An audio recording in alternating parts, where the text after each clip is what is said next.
So, hi guys! Today is C-Day. Actually, nag-decide ako na magising ng maaga kasi maaga yung duty namin. So, since 1 hour backward naman, so, gumising ako maaga guys.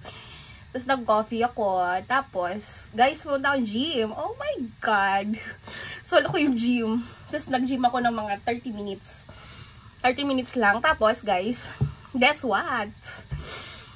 Sabi ko, oh my God, parang masarap palang lumabas-labas ng cabin. Kasi parang may makita, ma-explore ka pang, uy, may pogi doon.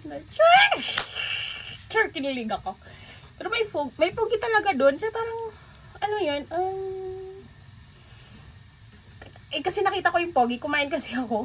Kasi ang kadalasang routine ko lang dito, guys, ay tulog, trabaho. So, ang nakikita ko lang talaga yung mga kasama ko sa work. Yung mga nakikita ko lang, kasi malaki tong bar ko, so maraming department dito, guys. So, meron pa palang iba, guys, ang pogi naman. Medyo pogi siya, pero first time ko siya makita. So, wala lang, chinika ko lang. Tsaka, yun lang, tapos arty-arty akong kumain doon.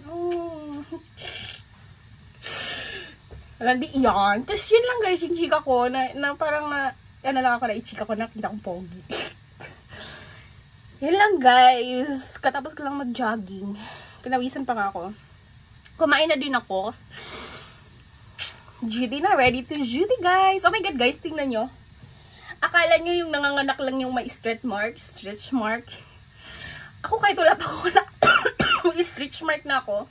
Well, kasi ganito yan. Papayat ako, tapos tataba na naman. Papayat na naman, tapos tataba na naman. Kaya yun, daming stretch mark guys. So, yun lang guys.